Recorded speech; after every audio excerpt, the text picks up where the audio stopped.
आज हम ऐसी मूवी एक्सप्लेन करेंगे जो दुनिया में सुसाइड पॉइंट के नाम से बदनाम है। जब मैंने ये मूवी देखने के बाद गूगल किया तो मैं शॉक्ड रह गया। हाँ, ये तो सच है। जब मैंने अलग अलग आर्टिकल पढ़े जो और भी चौंकाने वाले थे, तो हम बात करेंगे जापान के सबसे सुंदर पर सबसे खौफनाक जंगल आओकिंगाहारा, जहाँ पर जो जाता है कभी वापस नहीं आता। इस पर हमारी मूवी की कहानी होने वाली है। मेरा नाम है सागर वाघेला। स्वागत है द 93 में। कहानी की शुरुआत में हम ऐसी लड़की को देखते हैं जो इस घने जंगल में भाग रही है, जैसे वो किसी से बच रही है। तभी मरीन की नींद खुल जाती है और वो अपना सामान पैक करके जापान आ जाती है, क्योंकि उसे लग रहा था कि उसकी बहन किसी खतरे में है और उसकी बहन जापान के एक स्कूल में पढ़ती है। स्कूल से फोन आता है कि आपकी बहन को आओकिंगाहारा के जंगल में जाते देखा था और वहाँ तभी जाते हैं जब कोई आत्महत्या करना चाहता हो। यह सुनकर मरीन शॉक्ड हो जाती है और टीचर से पूछती है, आपने उसे ढूंढने की कोशिश क्यों नहीं की? तो टीचर कहते हैं, माफ करना, अगर कोई ऐसा करता है तो उसका सिर्फ एक मतलब है कि वो चाहता है कि उसे कोई ना ढूंढे, और 48 घंटे के बाद अगर कोई नहीं मिलता तो हम मान लेते हैं कि वो मर चुका है। पर मरीन को यकीन था कि उसकी बहन अभी तक जिंदा है, इसी कारण वो उसकी तलाश में जापान आती है।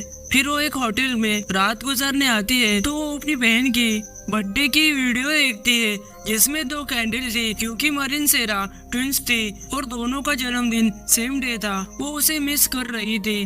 तभी उसे आओकिंगाहारा का ख्याल आता है तो वो सर्च करती है तो उसके सामने वहाँ के सारे मरे हुए लोगों की तस्वीरें आ जाती है और वो सो जाती है। तभी उसे एक सपना आता है और वो एकदम दरवाजा खोलकर अंदर जाती है तो वहाँ सेरा थी और वो किसी के वश में थी। तभी मरीन की नींद खुल जाती है। फिर वो सेरा के स्कूल में आती है तो तभी एक लड़की एकदम डर जाती है, क्योंकि उसे लग रहा था सेरा है। तभी टीचर उस लड़की से पूछती है, तुम क्यों डर गई? तो लड़की कहती है कि मुझे लगा सेरा उस जंगल से भूत बनकर आ गई। टीचर मरीन को जंगल की जानकारी बताती है कि शुरू में जब लोगों के पास खाना नहीं था तो परिवार के लोग अपने घर के विकलांग बीमार बूढ़े इन लोगों को उस जंगल में छोड़ देते थे। तभी मरीन टीचर से पूछती है, अगर आपको पता है आत्मा ये है तो आप बच्चों को वहाँ क्यों ले गए? तभी टीचर कहती है, माउंट फूजी एक खूबसूरत जगह है और ऐतिहासिक भी, और आओकिंगाहारा तो बस वहाँ का एक थोड़ा हिस्सा है। पर तभी वो लड़की कहती है कि वो भी वहाँ से जिंदा लौटता है, वो कभी कभी अलग रूप में आता है। आते जाते मरीन टीचर से सेरा का कमरा दिखाने के लिए कहती है। जब वो रूम में आती है तो उसे दोनों बहनों की फोटो दिखती है। उस वक्त उसे ख्याल आता है जब वो अपनी बहन के साथ बहुत खुश थी और दोनों एक दूसरे से प्यार करती थी। तभी उसे आओकिंगाहारा के बारे में 2 किताबें मिलती है। मतलब सेरा उस जंगल के बारे में पहले से ही उत्सुक थी। फिर मरीन आओकिंगाहारा के लिए निकलती है। वो अपने बहन के बारे में सोच ही रही थी। तभी हम पास्ट लाइफ देखते हैं। सेरा मरीन से पूछती है, तुम आखिरी बार दादी से कब मिली थी? तो मरीन कहती है 6 महीने पहले। तो सेरा कहती है, बुरा लगता है कि उन्हें अकेला छोड़कर हम अपने अपने अलग रास्ते पर गए। तभी मरीन कहती है, तुम टोक्यो की दीवानी थी, इस बहाने मैं भी तुम्हारे पास आ जाऊंगी। तभी सेरा कहती है, तुझे किसी भी हाल में मेरे पास आना होगा। और वो बात अब सच बन चुकी थी। आओकिंगाहारा में आते ही वहाँ के लोकल मुर्दाघर में आती है और अपनी बहन की फोटो दिखाकर पूछती है, क्या आपने सेरा को देखा है? तो वहाँ की गार्ड कहती है, हाँ देखा है, वो मर चुकी है और उसकी लाश अंदर है। पर ये सुनकर मरीन को अजीब लगता है और गार्ड बेसमेंट में लाश दिखाने के लिए ले जाती है। पर मरीन इतना अजीब बेसमेंट देखकर घबरा जाती है। तभी हम एक और गार्ड को देखते हैं जो हेडफोन पहनकर बैठा होता है। गार्ड सेरा की बॉडी दिखाने ही वाली होती है। तभी उसे कुछ काम याद आता है, वो चली जाती है। अब वहाँ मरीन अकेली थी। तभी उसे महसूस होता है कि डेड बॉडी ने सांस ली। फिर वो हिम्मत करके आगे बढ़ती है और अपने बहन के मुंह से सफेद कपड़ा हटाती है तो देखकर डर जाती है। और उसे पता था कि वो उसकी बहन नहीं है, मतलब वो अभी भी जिंदा है। तभी मरीन गार्ड से पूछती है, क्या मेरे साथ कोई आ सकता है वो जंगल में? और गार्ड मरीन को एक बात बताती है कि आप जब भी जंगल में जाओ आप रास्ता मत छोड़ो, वरना आप गुम हो सकते हो। और मरीन कहती है, मैं किसी गाइड को लेकर जाऊँ तो? फिर गार्ड कहते हैं, आपको गाइड भी नहीं मिलेगा, क्योंकि उस जंगल में कोई भी जाना नहीं चाहता। बाहर निकल कर वो किसी को फोन करती है पर उसमें नेटवर्क नहीं था।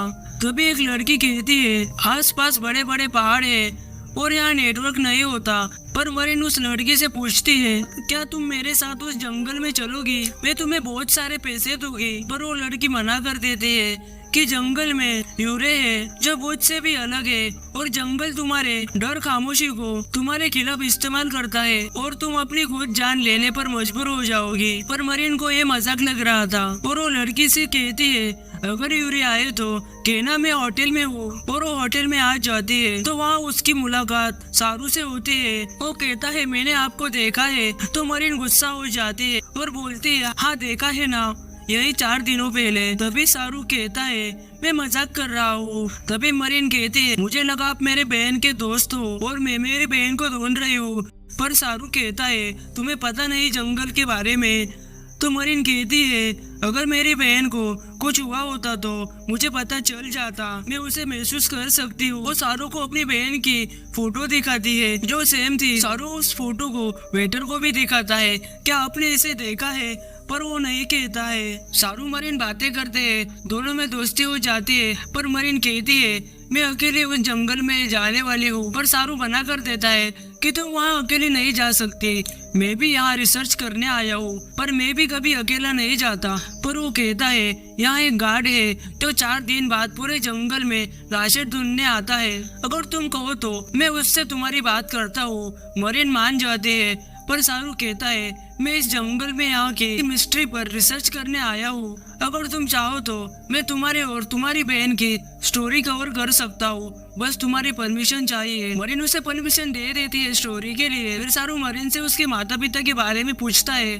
मरीन बताती है कि हम दोनों हमारे दादे के साथ टीवी देख रहे थे, पर तभी एक शराबी ने एक ट्रक हमारे पार्क में घुसा दिया और हमारे माता पिता वहीं मर गए। और ये सब सेरा ने अपनी आंखों से देखा था। फिर वो अपने रूम में जाती है तो वो देखती है पैसेज की सारी लाइट ऑन ऑफ हो रही है और सामने कोई है। वो देखती है तो वो एकदम उसके सामने आ जाती है और मरीन डर जाती है। पर वो बस एक बूढ़ी दादी थी जो अपनी आंखों से कुछ देख नहीं पा रही थी। तभी उसकी बेटी घर में उसे ले जाती है। नेक्स्ट सुबह सारू पॉल को अपने साथ लाता है जो जंगल में मरे हुए बॉडीज को देखने जाता था और उसे फुल परमिशन थी कि वो बिना किसी को कहे वो जंगल में आ जा सकता था।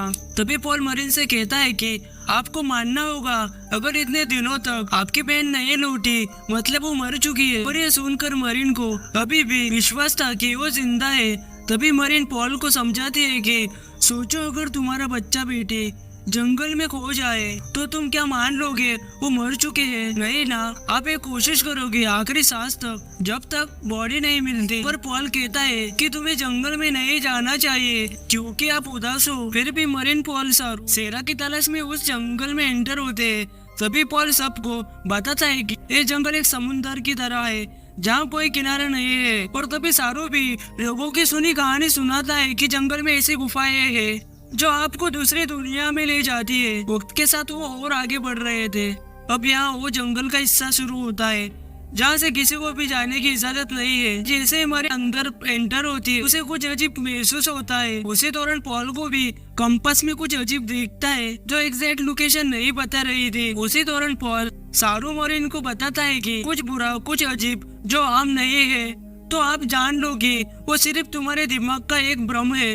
यह सुनकर दोनों समझ जाते हैं। जैसे वो अंदर आ जाते हैं तभी मरीन बताती है कि सेरा ने इसके पहले भी 2 बार नींद की गोलियां खा ली थी। जब मुझे महसूस हुआ तो मैंने पुलिस को फोन किया तो वो सच में बेहोश थी। और उसकी आदत है अपने मनपसंद कहानी किताबी दुनिया के नक्शे कदम पर चलना। मरीन सारू को सेरा की एक पोयम सुनाती है पर ये सुनते ही सारू उसकी आगे की लाइन बोलने लगता है पर मरीन इग्नोर करती है और वो अपना सफर जारी रखते हैं। पर तभी मरीन को अजीब रस्सियां दिखती है तो पॉल उन्हें बताता है कि लोग जंगल से निकलने के लिए इस टेप का इस्तेमाल करते हैं। पर उस दौरान मरीन को एक लाश दिखती है और वो डर जाती है। पॉल सारू की मदद से लाश उतारता है और उस जगह निशान बनाता है ताकि पुलिस बॉडी को ले जाए। अब यहाँ मरीन के मन में डर समा चुका था, इस कारण उसे अजीब अजीब आवाजें सुनाई देती है। जब मरीन आगे बढ़ रही थी तो उसे कुछ महसूस होता है तो वो पॉल सारू को बुलाती है और इस बाजू देखने को कहती है। तीनों मिलकर सेरा को आवाज देते हैं और अब घंटों हो चुके थे तभी पॉल कहता है, हम हाईवे से काफी अंदर आ चुके हैं और जल्द ही अंधेरा हो जाएगा और रात में यहाँ रुकना हमारे लिए ठीक नहीं होगा। और उन्हें समझाता है, दिन में आप अकेले खो सकते हो और रात में तापमान कम हो जाता है और आपकी मौत हो सकती है। तभी मरीन को सेरा का टेंट दिखता है। अपनी बहन जिंदा है देखकर मरीन बहुत खुश होती है। और वो जब टेंट के पास जाती है तो टेंट में सेरा नहीं थी, वहाँ उसके गिले कपड़े थे। मतलब वो कुछ घंटों पहले ही गई है। पर अब रात हो रही थी तो पॉल उन्हें चलने को कहता है और कल हम फिर आएंगे। पर मरीन को एक उम्मीद मिल चुकी थी, इस कारण वो आज के रात वही रुकने का तय करती है। उसे लगता है कि सेरा यही कहीं होगी और वो शाम होते ही आ जाएगी। पर पॉल मना करता है कि हम किसी भी हालत में यहाँ नहीं रुक सकते। मरीन दोनों को जाने को कहती है। पॉल को पता था कि यहाँ रात में क्या होता है। वो मरीन से रिक्वेस्ट करता है कि रात में यहाँ लोगों को अजब कुछ ना कुछ दिखता है और ये जंगल आपके अंदर के डर को बाहर लाता है और उसे अपना हथियार बनाता है। पर मरीन पॉल पर गुस्सा हो जाती है कि मैं 6000 मील से यहाँ अपनी बहन के लिए आई हूँ और वो जिंदा है तो मैं उसे ले बगैर नहीं जाऊंगी। और सारो भी मरीन के साथ रुकना तय करता है और पॉल चला जाता है। पर वो उन्हें समझाता है कि कल जब तक मैं यहाँ नहीं आता अब यहाँ से हिलना मत। रात हो जाती है और दोनों आग जलाने के लिए लकड़ियाँ लगाते हैं। तभी सारो मरीन को एक केक खाने को देता है जो उसकी फेवरेट थी। रात होती है, मरीन टेंट में सो जाती है और सारो बाहर सोता है। पर उसी दौरान मरीन को महसूस होता है कोई उसके टेंट के बाहर है। वो सारो को आवाज देती है पर सारो भी आवाज नहीं देता।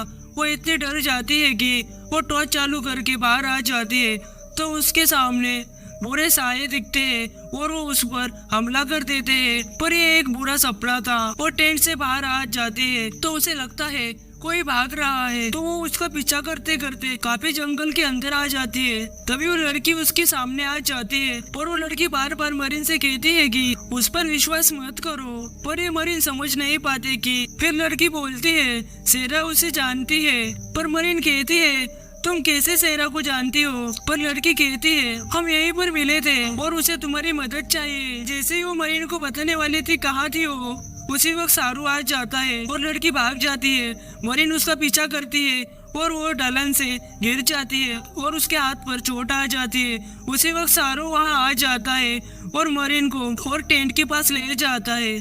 सुबह हो जाती है तो थोड़ा उजाला हो जाता है तो सारू अब चलने को कहता है। पर मरीन और रुकना चाहती थी और 7 घंटे हो चुके थे। सेरा अभी तक नहीं लौटी थी और मरीन के हाथ पर चोट आ गई थी। पर मरीन को विश्वास था कि सेरा लौटेगी और उसके लिए एक नोट लिखकर वहीं छोड़ते हैं और घर की ओर निकलते हैं। जैसे जैसे वो आगे बढ़ते हैं तो मरीन को कुछ अलग सा लगने लगता है। तभी वो सारू से कहती है कि जब हम आए थे तब हमने नदी नहीं देखी थी। पर सारू कहता है कि हम अगर रास्ता भटक चुके हैं तो नदी के सहारे हम आसपास के गांव तक पहुंच जाएंगे। पर तभी मरीन को एक बॉडी पानी में दिखती है और वो खो जाती है। पर जब सारू मरीन को देखता है तो ऐसा लगता है वो कूदने वाली है और वो उसे पीछे खींचता है और सारू आगे चलता है। फिर मरीन को लगता है कि हम फिर जहाँ से आए हैं वही जा रहे हैं, बल्कि हमें आगे बढ़ना चाहिए। पर सारू मरीन को समझाता है कि हम नदी के बहाव के साथ आगे जा रहे हैं और दोनों आगे बढ़ते हैं। पर अब भी मरीन को कुछ अजीब ख्याल आ रहे थे और वो सारू पर शक करने लगे थे। उसे लग रहा था कि सारू उसे फंसा रहा है। तो एकदम सारू का रिकॉर्डर चालू हो जाता है। जब वो पहली बार मिले थे तो मरीन ने उसे अपनी कहानी सुनाई थी। यह सुनकर मरीन गुस्सा हो जाती है। सारू कहता है मैंने तुम्हारी परमिशन ली थी। पर यहाँ मरीन को लगने लगता है कि सारू जानबूझकर उसे गुमराह कर रहा है। पर तभी सारू कहता है हाँ मैं मेरी स्टोरी के लिए तुम्हारे साथ आया था और मैं कहीं ना कहीं तुम्हें पसंद भी करता हूँ और इस जंगल में मैं तुम्हें अकेला नहीं छोड़ सकता। पर मरीन को रात को उस लड़की ने कहा था कि उस पर विश्वास मत करो, शायद इसी के कारण वो सारू को पूछती है तुम मेरी बहन को कैसे जानते हो। पर सारू कहता है मैं उसे नहीं जानता। पर मरीन सारू का मोबाइल मांगते हैं और मरीन को उसमें सेरा की फोटो दिखती है। पर सारू कहता है कैसी फोटो, मेरे मोबाइल में कोई फोटो नहीं है। पर ये फोटो सेरा को दिख रही थी और सारू से डर कर मरीन उसका मोबाइल फेंक कर भागने लगती है। मतलब अब जो ख्याल मरीन के दिमाग में था सच बनकर उसके सामने आ रहा था और वो डर चुकी थी। उसके मन में काफी सवाल थे। उसका दिमाग अलग अलग विचारों से भरा पड़ा था और उसे सारू की आवाजों के साथ बुरी चीजें दिखने लगती है और वो भागने लगती है। वो वही उसे दिखने लगता है जो उसने पहले भी देखा है। जिस इंसान की पॉल ने बॉडी उतारी थी वही अब उसे दिखने लगता है। और उस मुद्रा घर वाली गार्ड ने भी कहा था कि कभी भी जंगल में रास्ता मत छोड़ो। दूसरी ओर पॉल फिर दोबारा उन्हें लेने आता है और वो देखता है मरीन सारो दोनों गायब थे। वो उन्हें ढूंढने की कोशिश करता है। फिर हम मरीन को देखते हैं जो रस्सी की मदद से वो आगे बढ़ती है तो उसे फिर अजीब चीजें दिखने लगती है और वो उसे पीछे मुड़ने को कहते हैं।